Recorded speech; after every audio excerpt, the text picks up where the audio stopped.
জুলাই গণ অভ্যুত্থানে অংশগ্রহণকারী যোদ্ধাদের আইনি সুরক্ষা দিতে জুলাই গণ অভ্যুত্থানের দায়মুক্তি আইন অনুমোদন করেছে উপদেষ্টা পরিষদ।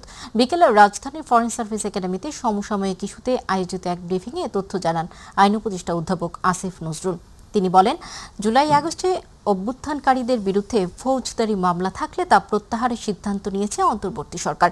এমনকি নতুন কোনো মামলা করা যাবে না বলেও জানান তিনি। এ সময় তিনি গণভোট ও সংস্কার ইস্যুতে সরকারের অবস্থানও তুলে ধরেন।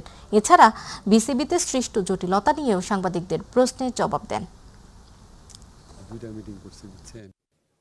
জুলাই গণ অভ্যুত্থানকারীদের বিরুদ্ধে জুলাই গণ অভ্যুত্থানকালে রাজনৈতিক প্রতিরোধের জন্য মামলা হয়েছে, থাকতে পারে দু একটা। আমরা ভবিষ্যতের কথা চিন্তা করে যারা জুলাই গণ অভ্যুত্থানকারী আছে, ভবিষ্যতে বিভিন্ন ধরনের সরকার আসবে, বিভিন্ন রাজনৈতিক পট পরিবর্তন ঘটবে। জুলাই গণ অভ্যুত্থানকারীদের প্রোটেকশন আমাদের নৈতিক দায়িত্ব।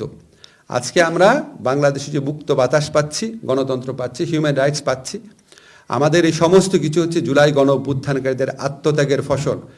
তাদের ভবিষ্যৎকে নিরাপদ রাখার চিন্তা থেকে মূলত এই কাজটা করা হয়েছে।